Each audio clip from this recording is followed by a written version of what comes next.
and try to maintain your balance as best you can. When you can't, and that's part of the human condition, stop. Do what I did yesterday. I simply pulled the plugs out of, I sometimes picture my infrastructure as like one of these old-fashioned telephone boards where the operator is saying one ringy-dingy, two ringy-dingies, and pulling the cords out. And then I'll just sit there until I know that I'm safe again. I could go out in public. So I'm going to really encourage all of you to monitor what you're doing and how you're doing it, and go forth with this equanimity and this sense of balance and just a little more insight about how you're creating balance or mayhem for another. I had an interesting situation over the weekend. I went to a social gathering. I'm a social being, but I just don't go to many gatherings. I haven't been comfortable in a social gathering probably since they were first introduced to me at the tender age of 5 or 6, when you're now having to go to birthday parties. But I went to this gathering, and actually, it was quite lovely. And I was sitting next to a gentleman, and he asked me with great interest, what do I do? And I'm trying to explain in like 3 words or less something so boundless with there's no description for people like myself. So I'm fumbling along and, saying, well, he's like, what do you do all day? Well, people call me and, I talk to them. Well, what do you talk to them about? For that instant, I absolutely could not think of one thing that I talk to people about. It's like this white board came in front of me, and it was really rather humorous. Probably if I had known him a little better, I would have said, I have no idea what I talk to these people about.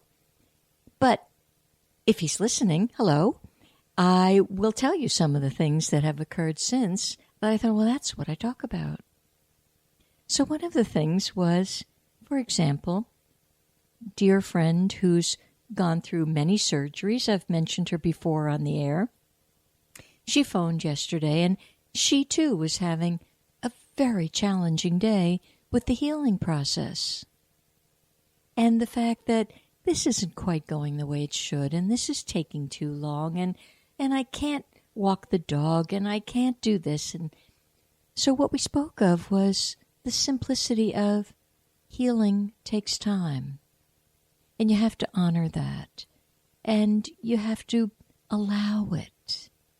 Now, I can say in 3 sentences what we spoke of, but there was a loving conversation for several minutes.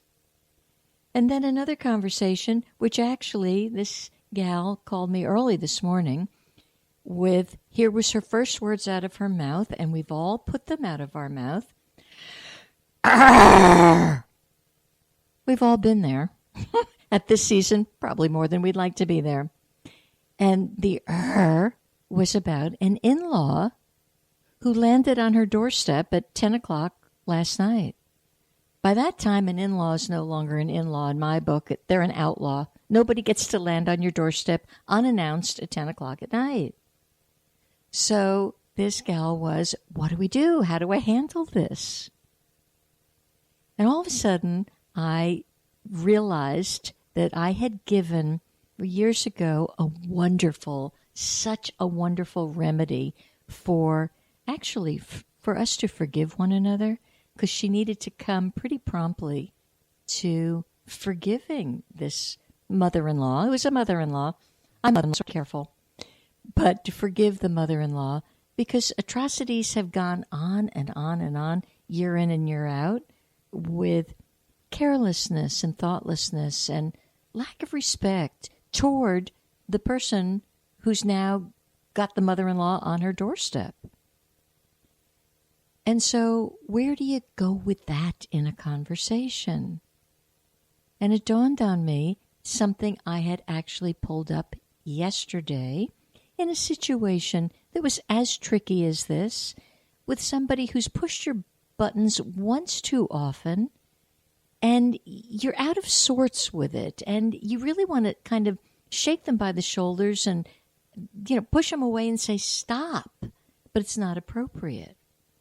So yesterday, this ancient chant came in front of my memory, and it's a wonderful chant.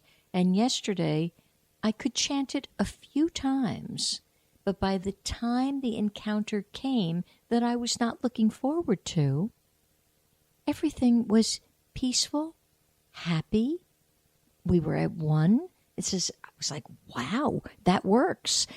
So I can tell you, sometimes you don't have to be chanting for like hours on end. It's the intent, do the best you can with it, and go on, get on with it.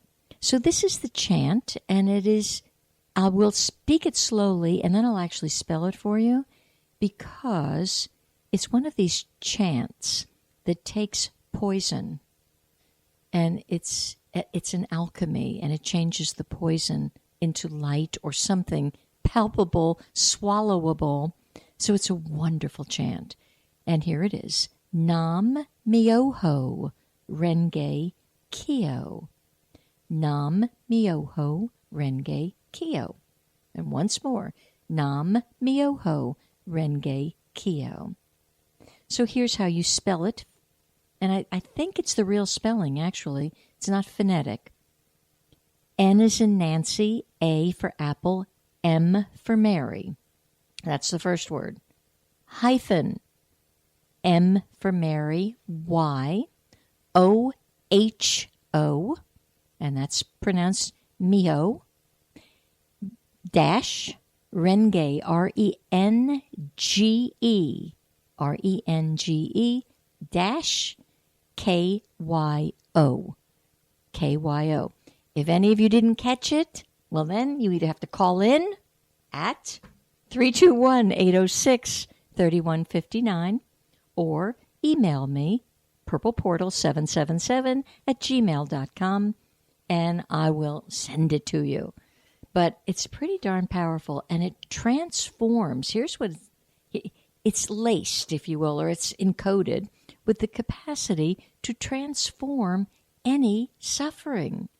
And I think much of our suffering during this season is going to be from people that have become a little careless, push our buttons the wrong way, and or not so careless, intend to harm you. So it's your job to be an alchemist and change that. You need to get rid of the poison. You don't want to swallow the poison, you don't want to empower the poison, and you don't want to pick it up. So she actually emailed me later in the day, right before I was coming to the studio, and said, why don't you talk about that today? Because I have a sense everybody needs it. And I think she's right. Okay, I do want to remind you, I have a lovely website, and it's become even more lovely over the week since I was here last, because my guardian angel, Jeff, gave me some very wonderful little pointers, which I bravely pointed out then to my web designer. And that darn thing is looking spiffier. It's going to get spiffiest, but it's looking spiffier. So I encourage you to go to higherconsciousness.com, higherconsciousness.com.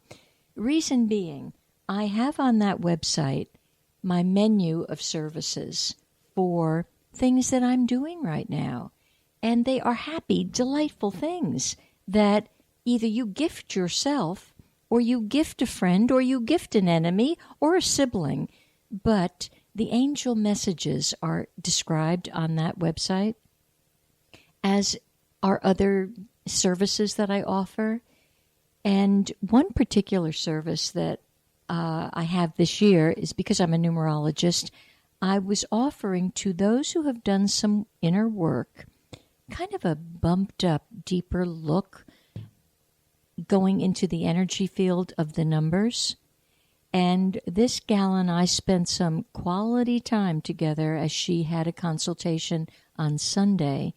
And we both thought, we can get through this lickety-split. That'll take about a half hour. No way. The number itself almost peeled apart so I could see its frequency from such a different aspect and perspective that by the end of it, she could hardly talk and was like, whoa, I'm glad we went for an hour. So please look on that website. There's some lovely, lovely gifts for yourself this year. You know, sometimes it's enough of the mani and the pedi and the facial and the, maybe you need a gift for the spirit. What a concept. Maybe you should give a gift for the spirit. Many people give the gift of the angel message to siblings and friends, and it's just lovely because I never know what's going to be said, but all of a sudden something's being said. So happy thoughts right there. I do want to touch on the fact that we are energetically in the Chinese calendar. We're in the water cycle. We are in the rat month, and this is going to trigger fears on the downside. On the upside, it triggers every happy social event you could possibly conjure up. But on the downside, because it's connected with the kidney energy, the emotion that's connected with the kidney chi is fear. So you could have some bone issues at this time, your bone marrow system. See, here's the advantage of an acupuncturist knowing you very well. During this season, the kidney chi can actually be strengthened.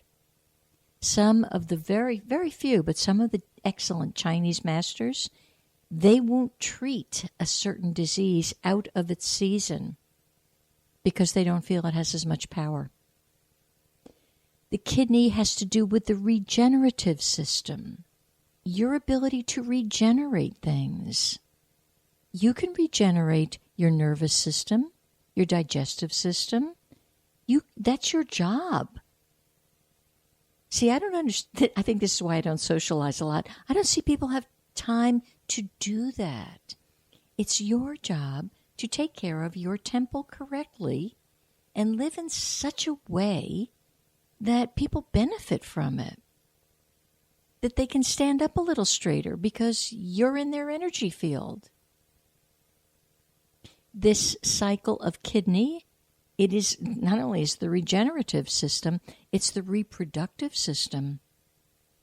So here's the cycle where I have a dear gal pal who's, unfortunately, she was raised in the United States, and I say that in this respect.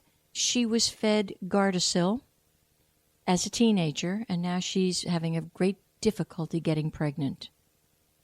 And they spew this craziness that Gardasil is going to prevent cancer. No, take your chances with that. If you want to get pregnant, you don't want to have that junk. That stuff is not so good.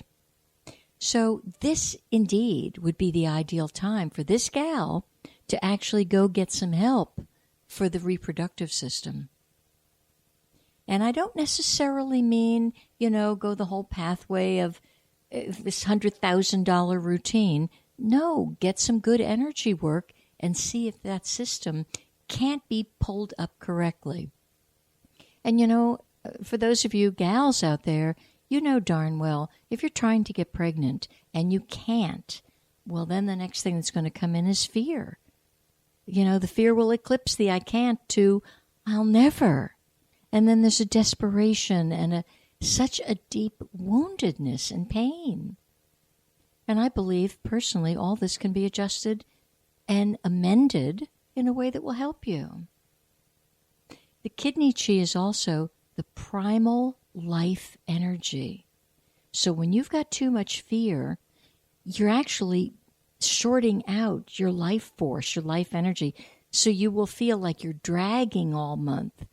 Well, if you're feeling like you're dragging, I would suggest do a very comprehensive inner look to see where are you stuck in fear? What's happening? A beautiful gal called me actually both yesterday and today. And I could hear yesterday she was so stuck in fear because her significant other, I don't know what the heck he had eaten, but it wasn't pretty. And apparently he's been down